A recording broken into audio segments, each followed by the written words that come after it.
அதுக்கு நீங்கள் தான் ஃபாதர் செய்யணும். இறைவன் தான் பாவ மன்னிப்பு கொடுக்க முடியும், நான் கொடுக்க முடியாது அப்படின்வார் அவர். ரைட்டா?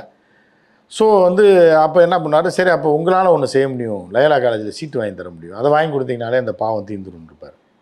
அப்போ அவரும் இதை என்னால் செய்ய முடியும், நீங்கள் வந்து பிரின்சிபாலை பாருங்கள் அப்படிங்கும்போது தனிப்பட்ட முறையில் அப்ரோச் பண்ணி தான் சேர்த்துருக்காரு. அங்கேயும் ஆனால் 1 வருஷம் தான் படித்தாராம். அவ்வளோ கஷ்டப்பட்டு சேர்த்து விட்டோம். 1 வருஷம் தான் படித்தாராம், போகிறது பிடிக்கலன்ட்டாராம், குடிச்சதுல தான் உட்காந்துதான். ஆமாம், அது அவரே சொன்னார். அவரே சொன்னார், நம்ம சொல்லலை. நம்ம எதுவுமே இப்போ நம்ம இதை ஏதாவது நம்ம சொல்கிறோமா, இல்லை நம்ம எதாவது கற்பனை பண்ணி சொன்னால் நடந்தது.